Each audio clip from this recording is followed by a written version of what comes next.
Good afternoon, and welcome to this week's edition of the People Progressing podcast. And today I'm really excited. I have Marc Wallace, who's a fellow Vistage chair, but he's also a very accomplished business leader and athlete and so forth. We're going to dive deep into it here with Marc. And Marc, what I usually do to start my show out is just ask everybody like where you grew up, what you did as a kid, some sports activities you did, things that kind of had an impact on your life. Great.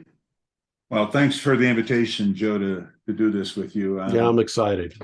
I grew up here in Denver, but then also had a few years in East Texas, living with my grandmom, myself and my two sisters, up until the time she died, and then came back to Colorado. That happened as a result of my mom and dad getting a divorce while we were young ages. And so coming back to Colorado, one of the things that happened fairly quickly is you live in a neighborhood where there are a lot of kids doing things that you get interested in, and playing sports was one of those things. Playing chess, believe it or not, was another one of those things that we had a lot of fun doing, and just had a good time. We were very close and knew everybody in the neighborhood. Now you went to Denver East High School here in Denver, Colorado, and were an accomplished athlete there. Why don't you tell us a little bit about what you did on the basketball court and so forth? Well, yes, I did go to East High School. At the time, it was just grades 10 to 12, and East was a very large school. We had over 3,000 students with just those three grades. So it was very competitive, even just to make any of the athletic teams. I was fortunate enough to make the team. And my junior year, we only had 3 juniors, and there were 9 seniors, 2 of which were all Americans, by the way. Wow. So us juniors didn't get to play a whole lot, but it was a real pleasure to compete against them every day in practice. You guys won the state championship after your junior year? We won it my junior year. I can't say that I personally was a big contributor in the tournament itself. None of us juniors were, because of all those seniors I mentioned. But then we did repeat my senior year as well. And that was pretty special because there wasn't a high expectation that we'd be able to do that with all of those seniors graduating. It was very rewarding, and then it was some 15 years or so later before they ever won another one. So it was a pretty special time. So let me ask you this, Marc. When you took over a team as the senior leader, yes, of a team that had just lost 2 All-Americans and a bunch of high-performing seniors, yes, wasn't high expectation you guys would win a state championship again. Do you think this was the kind of the first part of your journey in terms of leadership, where you really had to step up and learn how to be a great leader at that time to lead your team to a state championship as well? Joe, I firmly believe that, and resisted saying that for a long time because I didn't ever want it to come out the wrong way. But I know those conversations that we had that happened in practice in a lot of cases, and dealing with some of the anxiety that some of the players had, some of the fear, some of the beliefs that we might not be good enough. And my attitude about that was I knew that we were, but I didn't want to suggest that we were at the same necessarily skill level as the class that graduated right before us, because that would not have been true. We didn't have any All-Americans in my right? But I knew that if we hung together as a team, we could do well, and we did. And I'm just curious about this because your upbringing was it always rosy? You mentioned your parents being divorced, having to go down to Texas, live with your grandma, come back to Denver, go to East High School. Right. What pushed you over the edge, Marc? And this is what's curious to me, into that leadership journey where you weren't afraid when it was your turn as a senior, you weren't afraid to go for it. You weren't letting those kind of so-called expectations of we're not good enough, we're not the same team, we don't have the two All-Americans, but that didn't bother you. You still went for it, and you encouraged your teammates to still go for it. What brought that about? So again, in growing up in Denver in the 60s, there were a few quote unquote playgrounds where during the warm months, all of the best players always came to have a game. And so I knew that based upon the playground experience, if you will, Yeah, that there were several of us that could compete at that level. And then one of the All-Americans that I was referring to, his name is Dave Babbs, by the way. His dad was a minister of a Methodist church in East Denver, and they had a gym in their church. And I used to play one-on-one against Babbs all the time. there you go. And so I knew that I could compete. Chuck Williams was the other person that playing for the Denver Nuggets, by the way. Yeah, I've met Chuck. All right. He's a great guy. Played against these guys all the time. Okay.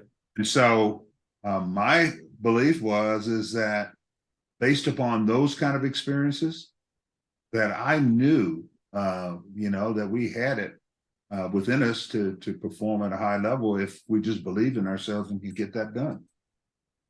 Now, after East, so you had a productive career at East, 2 state championships. Right. You were the captain of the team, of a state championship team, which no one can ever take away from you. No, I wasn't the captain, but I was on the team. But you were one of the leaders. I feel like I strongly believe that. Yes. Yeah, no doubt. Yeah. Where did that journey take you next? So I didn't get a lot of Division I offers. I believed I had that kind of capability. I had offers to walk on at Kansas University and UCLA, by the way, but I came from humble background. My folks had no means at all to help me educationally, and I couldn't go anywhere on a chance. And I was recruited to play down at Adams State University in Alamosa as one of several places, but it was the one that I accepted because I really, really loved the coach, Jack Cotton. He and I hit it off really well, and I decided to go down and play at a Division II level with the thought in mind that as good as I thought we were to compete at a high school level, I knew that collegiately, if you aren't recruited by the time you're a sophomore or junior, you're not going to make it into a Division I program, which means that the chances of you ever being a pro or anything like that are remote. And so my future had to do with academics. And I had worked for the U.S. Geological Survey, and I got that job while I was a senior in high school. Ended up having a great mentor who really had a vision for Marc Wallace becoming one of the first African-American geophysicists that ever the agency had ever had. And so I'm thinking that if I prepare myself at Adams State on a free scholarship, if you will, that I could go to graduate school, and in fact was planning to do that. Spent a summer as a part of my work, my study with the Geological Survey out at Stanford, and worked at the base of El Capitan doing a lot of research, and was going to go to graduate school, except that Uncle Sam had another plan for me that, Mark, if you decide that you're going to go to graduate school, you'll never make it through because your lottery number is not going to allow that to happen. And so that dream sort of got put aside. But the good news is that good old Dow Chemical came along and offered me an occupational deferment tracking nuclear weapons for the defense of the country.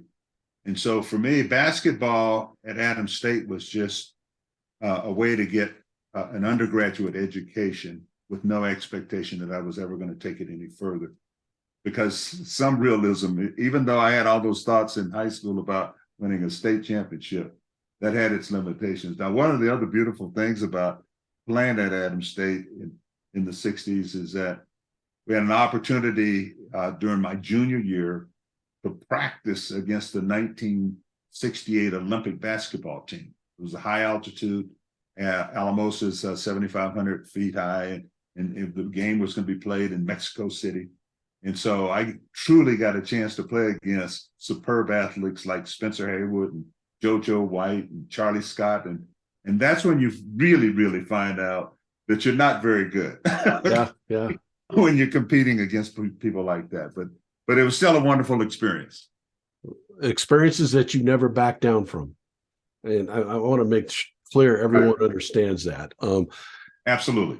Now, you mentioned your experience with the geological survey. Yes. And there was a man in there who really believed in you. Yes. Who really wanted you to do great things in your life. What was that experience like working with him? I can't remember his name, but what was that? His name is Lou Pakisser. Okay. Pakisser. He was a graduate of the Colorado School of Mines. He was head of the branch of crustal studies of the U.S. Geological Survey and was on President Johnson's board, scientific board of education. And Lou Pakisser came to my school and recruited 4 of us to really do what he called change the face of the Geological Survey, which at that time was 100% white male. There were no females in scientific roles. So there were no people of color. It's extremely diverse now. And Lou was the person who said, I can't threaten these people by having brought in someone that already has a degree. In fact, there are not many people who have the kind of degrees that we're seeking.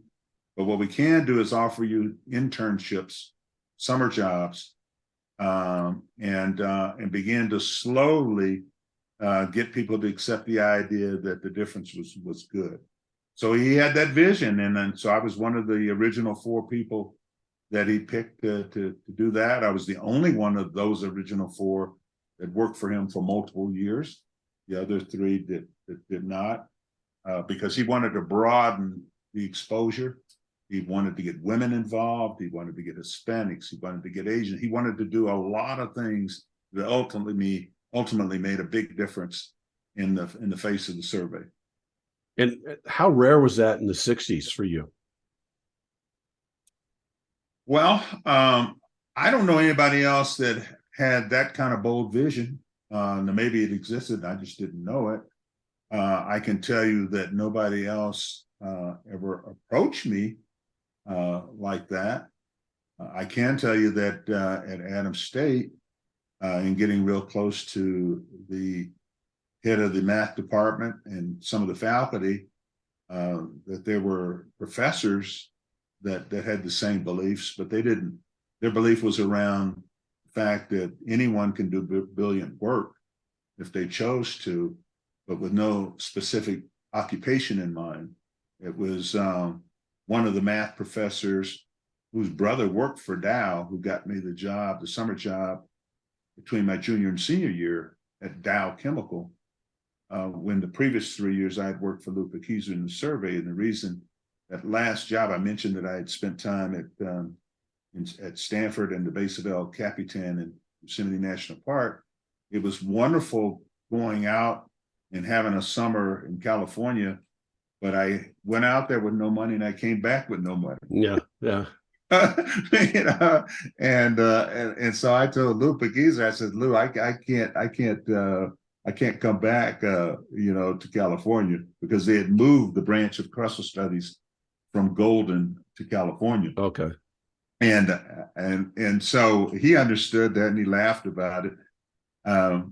And so the math professor really opened up the doors to me at Dow, and that's what got me started out at Rocky Flats, the Atomic Energy Commission facility that was out there. And that really kind of started you on your leadership journey in the world of business, wouldn't you say? Absolutely. That part there. Yes. Tell us a little bit about any kind of adversities, struggles that you might have had working with Dow. What were some of the things So, back in those days that you had to overcome? so I'll give you an example. Okay. Very true story, and it's an example that really got me into a conversation with what was called the plant manager. His first name is Jim. I guess last name is not that I know last name, but maybe I shouldn't say it. But the president of Dow Chemical was on a tour of the facility. And the head of the data processing center, first name's Bob, was walking the president around through our facility, which was an underground, highly secured complex in case it ever got bombed. And at that time, I was the only person of color. There were 2 women programmers, but there must have been about 20 of us in this data center that Bob was introducing the president to as he walked down the hallway, and kind of people were standing at their cubicles, and he'd say a little bit about the excuse me, their jobs and what they were doing. Again, I'm tracking nuclear weapons, so that's a pretty important job. Yeah. But when he gets to me, now Dow at the time had about 3,000 employees at that facility. He gets to Marc Wallace, and he says, now, Mr. Branch, here's Marc Wallace, and he's one of our programmers, and he happens to really head up the basketball program for our intramural league. He didn't say one thing about my job. Okay. I felt about that high. Yeah, I bet. Okay. That everybody else, he's talking about their important work that they're doing. Right. But Mark heading up the basketball program. Now, I think that was an unconscious thing. I don't think he meant any harm. I don't think he had a clue about how it affected me, but I went and talked to the plant manager about the fact that there's things that are going on that are not in the best interest of, and there are rumblings, there are things that are happening that I want to make you aware of. And he appointed me to be a part of a national committee that Dow had concurrently put together, just kind of fortuitous, if you will. I was the only representative at the facility at Rocky Flats, and there were people from other parts of the country that were trying to do something about diversity within a Dow Chemical Company. And so I started traveling around to different places around the country, and happened to get back to the headquarters in Michigan, and it was at some meetings there that people took a little different notice about perhaps me considering a different role in Dow outside of data processing, and asked me to move to Chicago to really move into sales and marketing. And I didn't know anything at all. I had no business courses in my undergraduate study. It was all math and physics. And so they took a chance on me that really worked out. That's a pretty cool story. And during this time, you also married your sweetheart and started a family. You have 2 beautiful kids. Yeah. What was that like, having to move around a little bit, but also what did it feel like to be moving up the so-called ladder, making progress in the business world and moving more into some leadership positions and so forth? Was that a feeling of accomplishment, or did you always feel like you were having to look over your shoulder during those times, or how did that feel? Well, I had an incredible supportive wife. She also went to Adams State. She was a year behind me. She was an educator. And, we lived in Denver for a couple of years before we had our first child. And so it was tough moving out of Denver because, she, on her side of the family, it was the first grandchild. Yeah. Parents were here, but she was highly supportive, and we started bouncing around the country. And part of the reason that we were bouncing around is that I was having a lot of success within Dow. I was in Chicago for 9 months and got promoted and moved to California, was there for 2 years, and then for another 2 years back to Chicago. And at age 30, in the over 100-year history of the Dow Chemical Company, the youngest sales manager that it had ever had. All of the people that reported to me were much older. That got me promoted to the strategy job at the headquarters that only one person gets every 2 years. It's a grooming assignment for the people who are going to run Dow Chemical. So it was a hell of a journey and a lot of movement, but it was all good. And again, my lovely wife was right behind me all the time. And she was behind me also when I made the decision that I was going to give that up and build the consulting company, moving us to Boston. She was an incredible wife. And I know you know, Joe, that after 31 years of marriage, but 4 years of dating, that good Lord thought it was her time at age 52 to leave us, and she had a heart failure. So that was tough. That was tough. And I think about her all the time. And fortunately, I'm married now to a woman who understands that, because she lost her husband also at a young age. And so when she has her moments, I understand. When I have my moments, she understands. That's pretty cool. And I want to dive a little bit deeper into Marc in terms of what makes Marc tick, what makes Marc have a great career at Dow, sort of moving up the ladders in leadership positions, leading people that are older than him, and doing all these things, and say, you know what, I'm going to go out on my own and start a consulting company. That's not an easy decision, because you're leaving a job that's, pretty stable in terms of the finances and everything involved with it. What gives you that confidence in yourself, Marc? I mean, what gives you the confidence to go out and do that? Well, I am a believer, Joe, that my life has been pre-planned. Okay. Ways. And a lot of these opportunities that I'm talking about, I didn't go seek them. In a lot of ways, they found me. Now, the way that the opportunity to go into business for myself found me was when I was sales manager for the Midwest in Chicago. My boss, Jack, good old Jack, came into my office one day and he says, Marc, we've heard about this training program for minorities to really help them excel at higher levels. And we'd like to know a lot more about it. We don't think you necessarily need what's in the program, but we need somebody to go check it out and see if it can make a difference in our inability at that point to recruit the kind of talent like yourself that we believe that could really take on more responsibility in the company. Now, this program was going to be in Houston, Texas, and it was going to be 3 separate trips to Texas over 3 weekends, Friday, Saturday, Sunday.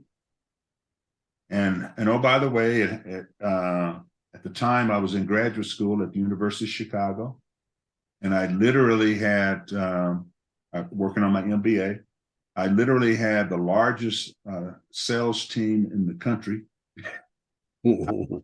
And I got 2 small kids at this point. Yeah. And they're asking me to go down and check this out, but there was not going to be anything in it for me. I was angry, Joe, about the idea that Jack would ask me to do that.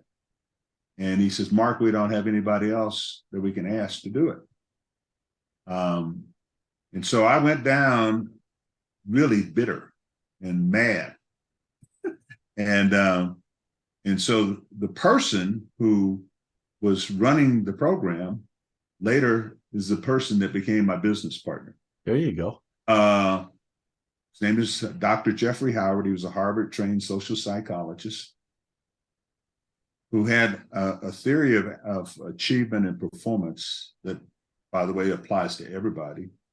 The things that were getting in the way of the success of Black people, specifically. That was his concern initially. And over a 2-year period after completing that program, he stayed in touch. He had all these conceptual and theoretical ideas that he'd always call me about and say, Mark, does this make any sense in the real world? Because he'd never worked a day. And I'd call him from time to time and say, I've got this challenging situation with an employee or something that's going on. What's the psychologist's perspective on that? And over that 2-year period of getting better acquainted, I've made the tough decision to leave Dow and build that organization. He had no idea how to build a company. And so for me, the investment, if you will, was giving up my career for half the company. His investment was, because he'd known me for a while, that he knew that he had no idea how to run a company. And the net of all that is that we became the nation's largest diversity and consulting company. And we're part of an IPO, 6 other founding companies, and with a vision of being literally the world's largest human resource management consulting company. We acquired 15 other companies, and I had a role in the acquisitions and running the entire enterprise. The diversity work was passed on to other people, and many of those still do that now through Korn Ferry.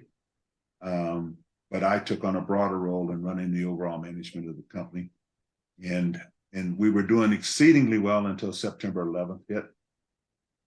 We lost a $300 million division of the government, for example. We lost Bank of America. We lost, I won't be too specific name anymore, but a lot of really well-known Fortune 25 companies that were all clients of ours.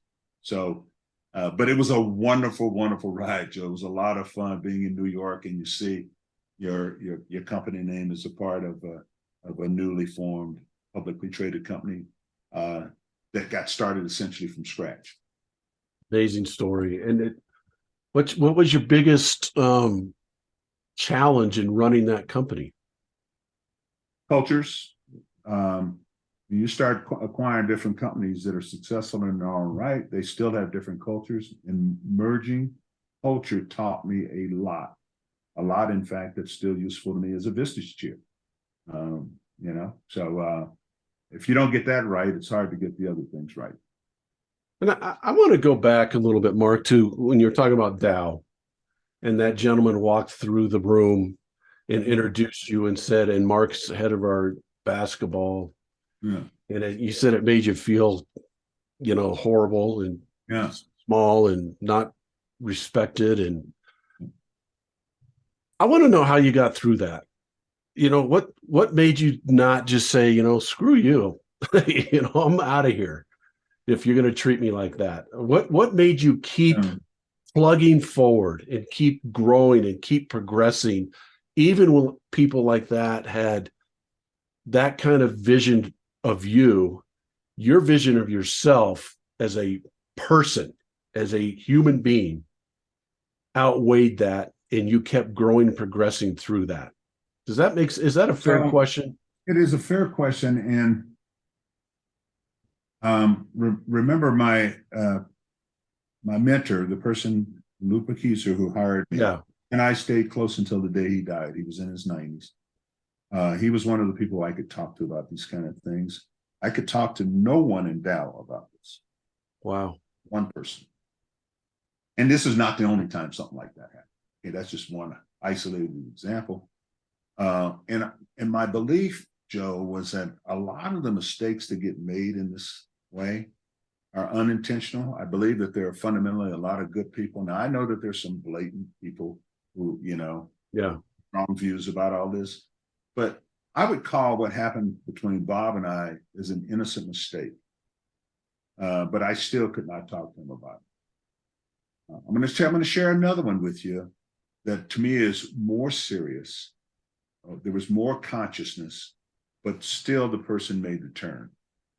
When I got the strategy job, remember I said that only one person gets this job every 2 years. The new boss said to me, and I could not talk to anyone in Dow about what I'm about to tell you.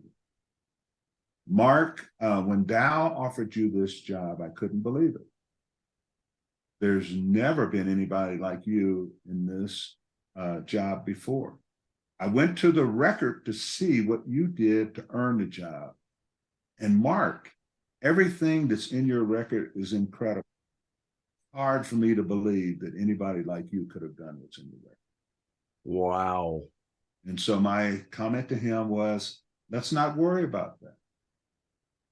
Let's think about what you need from me, what I'm going to do to contribute at the next level, and see what might get added to the record, not what's in it already.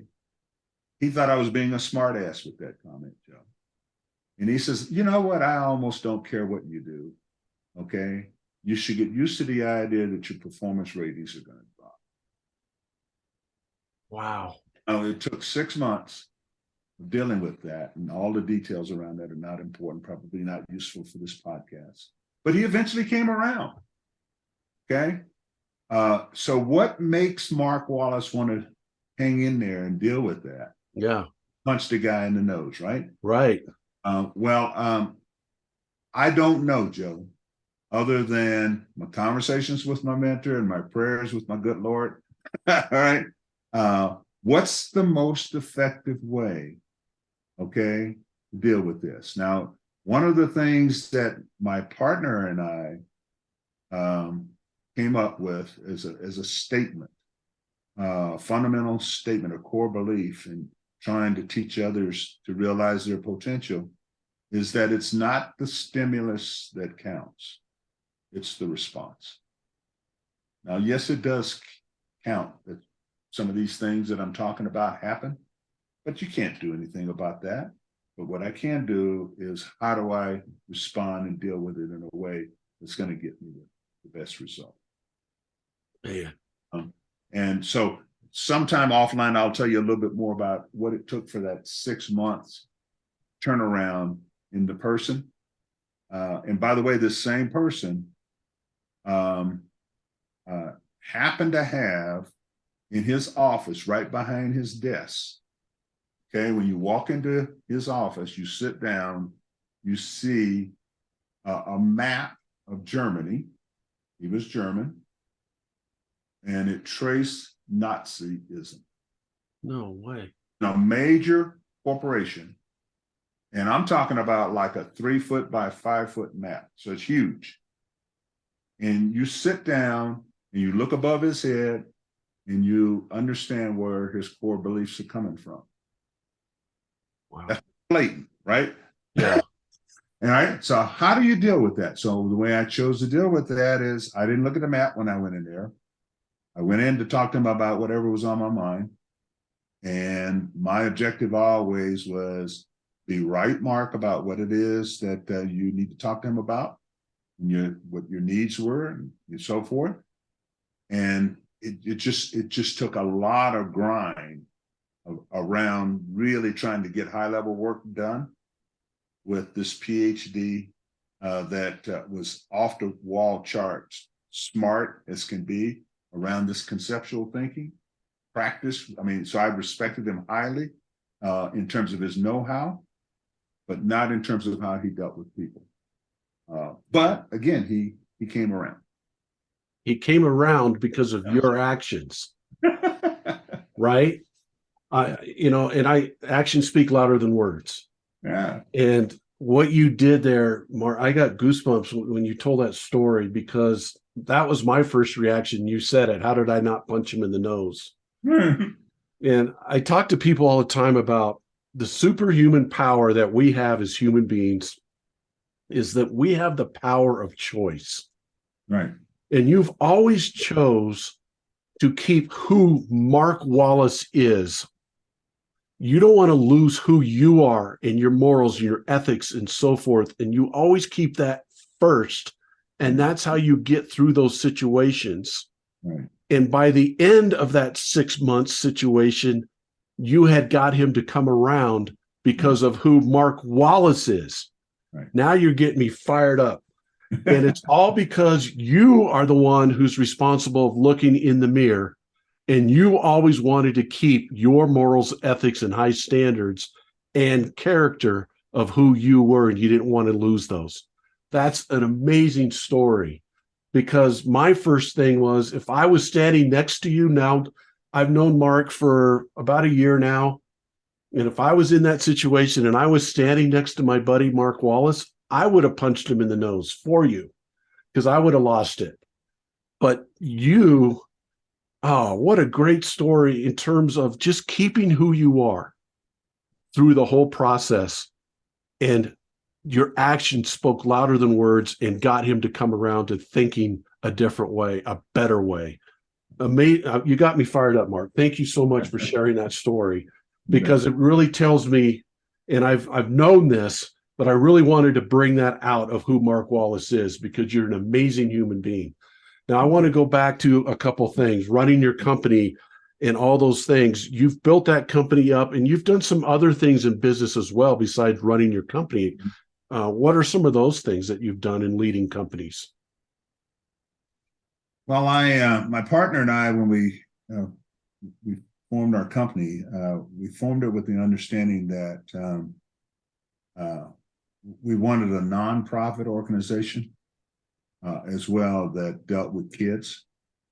That the earlier you start teaching a lot of the things that we're talking about, the better. So we had in the early days an understanding that we were going to spin off half our profit to do the work with schools.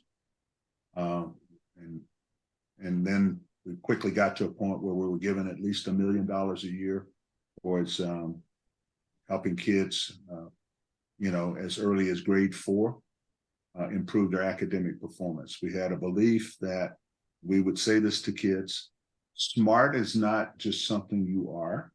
Smart is something you get. Wow. It's smart through a process of learning and development. We're going to teach you how to do that. Now, that nonprofit organization still exists. The Efficacy Institute is the name of that organization. And my former partner is still involved in doing this work with school system. So that started back in 1983. And for many, many years, we've made a huge impact in the academic performance of kids. And so that was one of the things that we wanted to do early on. In my work, in working with large organizations, it took a while, Joe, to really accept the idea that that as a consultant to companies with people who have made gazillions of dollars, made important big decisions, that Marc Wallace could come in and somehow help them think at a different level about better results. And the original company was a training and development company that grew into a full-fledged human resource consulting company. All right? And it had that narrow niche in the beginning around doing it with minorities. And so I told my partner that if we're going to be the kind of company I think we can be, we cannot limit ourselves to that narrow sphere of work. So that meant I had to continue to grow my skills as well, so that when I walked into the boardroom of a Coca-Cola or Home Depot or whatever, they thought that I had something of value. And so that was a lot of fun, Joe, when we got to that level where you're welcomed into the boardrooms of all these big companies around the country. And in fact, a lot of the international work, I built the international division. So I had the opportunity of coaching the head of the Foreign and Commonwealth Office of England, Sir Richard Wilson. And Sir Richard and I got to be pretty close, and And his favorite line to me was, "Mark, we're a society of self-denial." Okay, and I said, "Well, so Richard, you're trying to make some changes around here, and there's some things that I want to suggest to you that you no longer deny." And so he and I'd have conversations about what he could talk about, what he shouldn't talk about, and then getting invited to not only just advise and coach some of the board members, but ultimately being a board member in publicly traded companies and other privately held companies, and still involved to some extent in that regard. But I backed off a lot of that these days, Joe, trying to make more time for my now more recent wife. Well, and your grandkids and my big time grandkids. Yeah, I know how proud you are of them. Mm-hmm. And Mark, I want to just ask a quick leadership question. Sure. And I don't mean to put you on the spot, but what's your top 3 best characteristics for a leader? Well, I'm going to just give you 3, and if after I give you 3, maybe we could prioritize them if you want. But I do strongly believe that a leader has to have a crystal clear vision of what they want to accomplish, and so that's in their own mind. And so closely tied to that is the ability to communicate that in a way that others really want to buy in and participate. And then the tenacity to make it all happen. And if it turns out that in the process of doing all that, there's ever something that needs correction, kind of a willingness to admit that perhaps that original vision needed to be adjusted. And so there's some gratitude and appreciation for people being comfortable speaking up to get us on the right direction. Being somewhat humbled, if you will, around the fact that we don't know it all. I have this statement that I use all the time. I use it in my Vistage groups, that I don't believe anybody has a monopoly on brains. And if you think you got them, then you shouldn't be a member of this group. Right. That's right. Yeah. And so we can learn from each other if we're willing to do that. I think that the ability to really kind of do a post-mortem, if you will, on what went well and what didn't go so good, and what you might do different, and have a rich conversation about those kind of things. So there's this constant refinement. And I guess lastly, Joe, tied together with all that is there's got to be some fun along the way and trying to deal with all this. If this is a grind, and even after September 11th hit, and we were having really some tough struggles, we still had to have some moments of celebration. You got to have fun, I don't think it's all about just work. As important as I know work is, there's got to be some love with your family, friends. Just a really, really good time of enjoying the short time that we have on this earth. Yeah. So that I now, after having said all that, if you said, so Mark, what were the 3? I don't, all that is kind of tied together. Maybe because I know this is being recorded, so maybe we can go back together and say, okay, now what did he say that really the top 3? I'm not so sure, but I think all that kind of ties together, Joe. I think what really ties together is how much you care about people. To be honest with you, that is beautifully said. The way you just said that, it's all about you serving people. Yeah. And how as a leader, how can you serve people the best way you know how, the best way you can, Right. to give them the opportunities and so forth. Where are you at now, Mark? What do you like doing now? I'm going to get into three questions here at the end. We've almost gone an hour already. I don't know if you know that, but it's I could go on for a long time with you. But where are you at now? I know you run some Vistage groups and so forth. What kind of joy do you get out of that? Oh, I have a lot of fun with it. I just finished a one-to-one with one of my members, dealing with a couple of challenges that he has. I'm always interested in, so are you making progress with the things that are most important to you?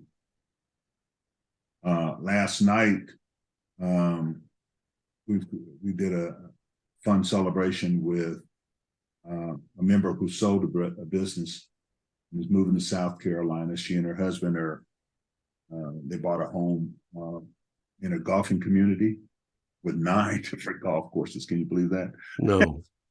So, and the interesting thing about this is one of the original founding members, and there have been, as you know, the average length of membership in a Vistage group is about 7 years. But there are times that, for whatever reason, after a couple, 3 years, somebody decides that they need to go do something different. And we had 3 people attend last night that are no longer members.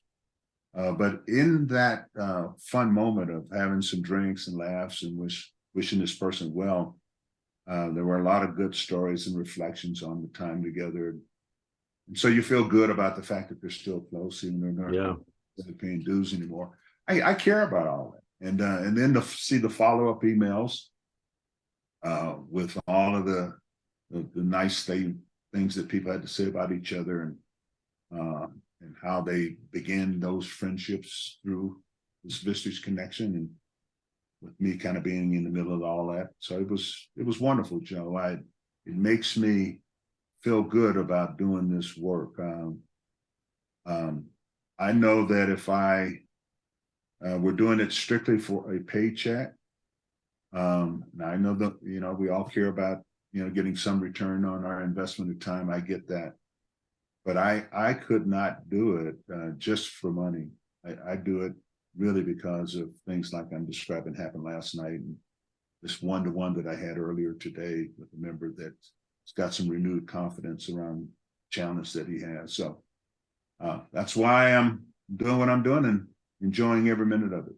I love it. And it tells to the service type heart that you have, Mark. And I have a hard time calling my Vistage groups. I think they're teams.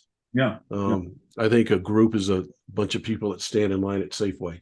A team is a group of people who care about each other, respect each other, support each other, empathize with each other, and want to help each other get to the top. And that's what you've created with your Vistage teams. And it's just really fun to watch you work. I don't say a lot, but I love to observe. And watching you work in our meetings and so forth has been a pure joy for me. I have three last questions, Mark. I wrote a book called The 3 Ps, Find Your Purpose, Perspective, and Passion. And those are the questions I ask my guests at the end of every show. I always ask them, what is your purpose in life? My purpose is to serve. And I'll tell you where that first became apparent to me, Joe, when my wife's mom died. Okay. When we moved from Boston,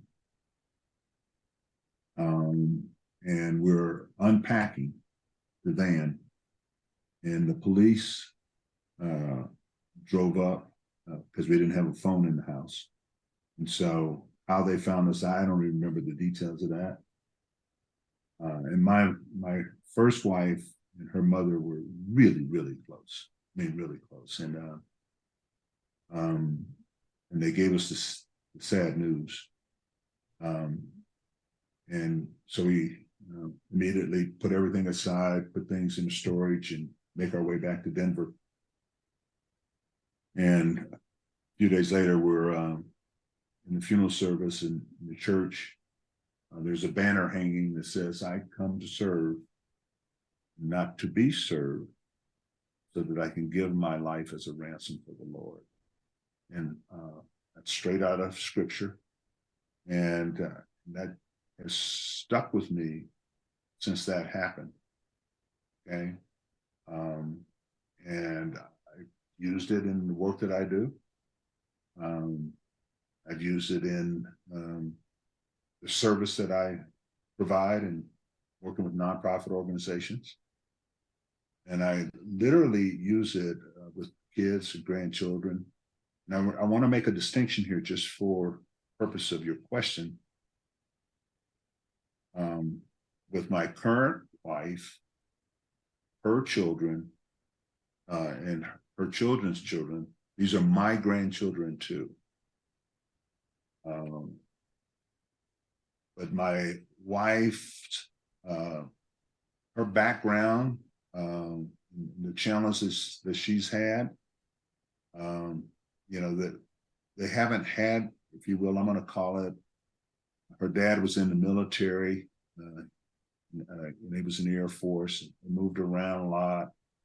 They didn't have the stability. They didn't have a lot of the there are a lot of things that didn't go, quote unquote, ideally. Just use that. Yeah. And so for me to try to be somewhat of a role model for them and help them in a way, in a loving way, and I don't mean in a way that I'm better than you. Please don't misunderstand that. But I do believe that it's got to begin somewhere. So a Lupa Keyser comes along and changes the trajectory of Marc Wallace's life. And I'm the only one. So I was a first generation college graduate. I start making changes around, and then I married an incredible woman, and her parents, solid. And I learned what a family is really all about. Yeah. You learn those kind of things. And so at some point, somebody can make a difference. And so my purpose is trying to help others see that. And so I have lots of conversations with people that are, and not necessarily visage related, where purpose is strongly a part of building character and who you are and what you're about. I have an email from a young man that I skied with a couple of weeks ago that I met for the first time, who was a visitor here. He came as a guest. I have had another mentor that his son is now a mentee of mine. Okay. And his son and his wife and daughter brought a friend from Michigan out. And they spent time here at my home, and we skied together. And he learned some things, and he says, "Mr. Wallace, I really, really, da da da da da." And so in my mind, I'm saying a part of that purpose is just by being me, I'm not trying to be anybody's hero, and just by being me, somebody gets something out of that time and says it's meaningful. And I tie it back to that message that I got when my first wife's mom died. Yeah. And you are spot on. You are you. Mm-hmm. And your actions speak so loud in terms of your character, in terms of your heart for people, in terms of your service for people. I've noticed that from day one, Marc, when I first met you. And it's your actions speak louder than any words that you'll ever say, and your words are powerful. Your actions are even more powerful, and I mean that. So I go to the next question, Marc, and it's passion. What is your passion in life? I love results, but not results at any cost. So, when I'm playing games and so forth, I try to win. I was texting with my children. We have a family feud every year with March Madness. And so nobody did very well. I don't know. Yeah, I don't think anybody did. But my son and his wife are tied for first, and I'm in third. Okay. And there are 8 of us in this. And so just having a good time with that. We play games. We play all kind of games. All righty. And I think there is a spirit of how to play games and try to win and still have fun. I think sometimes people get the wrong idea of what competition is all about, and they think about it strictly as a win-lose thing. Yeah. That's a problem. I think that's fine in high school basketball. You want to win. There's only one state champ, but in life, you can be competitive and enjoy so many things. And so that to me is important. Is just having a good time. I'm passionate about that. I had 2 pastors over my house last weekend, believe it or not. Okay, and some other folks playing cards. And I say, Reverend so and so, you know what this is all about. you know, that kind of. So being able to poke fun and have a good time. So yeah. Yeah, and the other thing you do is you make sure everyone else is having a good time. Oh yeah. Yeah. So last night, my wife and I there's a good friend of ours that lives in Cherry Creek. He and his wife, and they're very successful. And we had dinner with them last night, had a good time, and hadn't seen them for several months. And we were literally talking about taking an international trip together last night because it had been so long that we'd had fun together. And so none of us knows, Joe, how long we're going to be here, right? And so be passionate about the kind of things that gives you joy. Yeah. Beautiful. And I always say this, Mark, that your purpose and your passion kind of equal each other. They kind of, but what holds it together is your perspective. Mm-hmm. Things come along. Mm-hmm. You mentioned it. You lost your beloved wife, who was a very special person, but was a very special person to you. And you lost her. Events in our lives can really have a profound effect on our perspective on life. But our perspective in life is what holds our purpose and passion together. So what would you say is your perspective on life, and has it been tested before? Yeah. Well, my perspective is that there's more good than evil. It's been tested many, many times. Yeah. But my perspective is that if you come up with the right approach,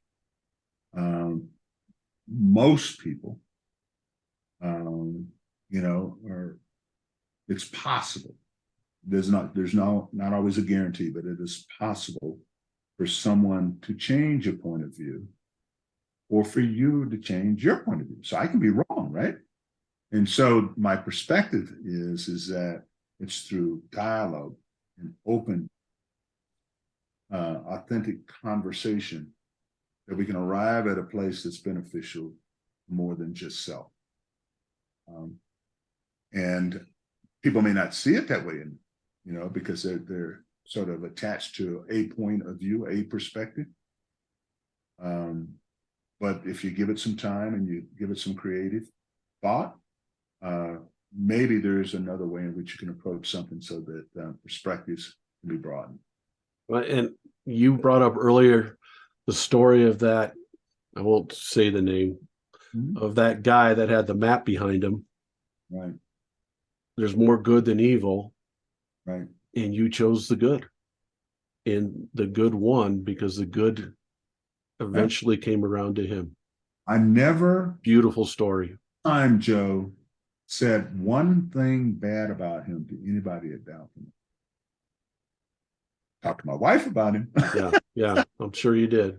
Not one time, because I didn't think anybody, because he was so brilliant, okay, with if you will, the technical stuff, I said, Mark, there's no win in that. how can you go after this guy? Because I'm going to end up being the person that, something bad's going to happen to if I do that. So I just stuck up. And you changed him. Do Okay. you mind to hear how I did that real fast? Yes, the story is amazing to me. I love it. So I got to just real fast. I'll make it now. Okay. This up. After all this stuff that's going on, you learn a lot about the likes and dislikes of people. And he was somebody who occasionally liked to have a beer at a place we used to call the Boulevard in Midland, Michigan. It was a hamburger place. Okay. Hamburger place. And so the staff would get together there every now and then. So I know he liked to have a beer every now and then. And so I said to my wife, after dealing with this crap for so long, I said, Wendy, I want to have Ken and his wife Shirley over for dinner. And my lovely wife, Wendy, now you'd have, she said, Mark, you would kiss anybody's ass to get a hit, wouldn't you? And I said, Wendy, that's not what it's about. No. It's not about me kissing his ass. I said, Ken doesn't think I'm human. Yeah. He's got deep issues that has nothing to do with my technical competence. He's got other stuff. And I want him to see the family side of Marc Wallace that has nothing to do with the business. And she says, I'm not cooking. If you want to invite him over, you're gonna. I said, no problem. I'll throw some steaks on the grill or whatever. I said, I don't even know if he'll come. He did come. And his wife, Shirley, was playing in the floor with my two little kids at the time, just like you would in anybody else's home. And we had a good time. And when he was walking out the door, Joe, he looked at me with amazement and he said, Mark, you have a wonderful family. I can still see the look in his eye. Yeah. Right? And Joe, it was like a switch flip. And I was a different person. Wow. I didn't change any of my work ethic or nothing. You were just you. Just a different person that he now could deal with as a human. Wow. And we're all human. Oh man, thank you for sharing that story. You got me really fired up today. I want you to do one more thing before we go, Mark. All right. I want you to brag on your kids and your grandkids because they're doing some amazing things.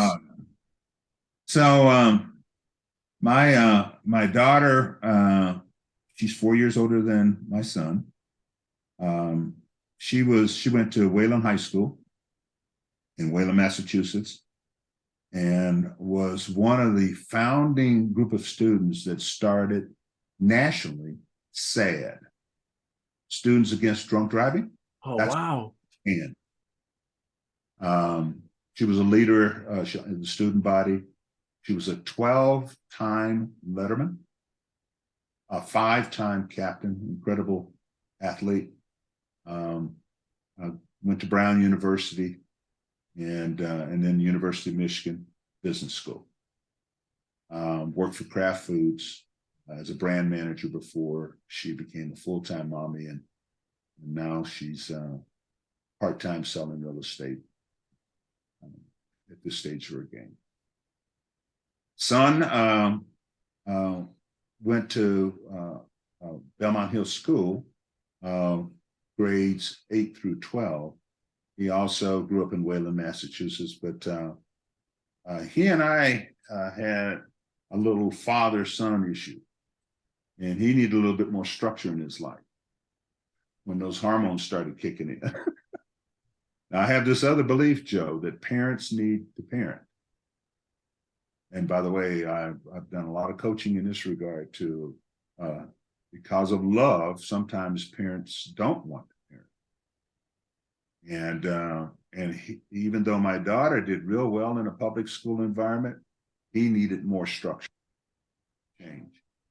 And he ended up graduating cum laude at a really tough private school, captain of the basketball team, captain of the football team. He also goes to Brown University.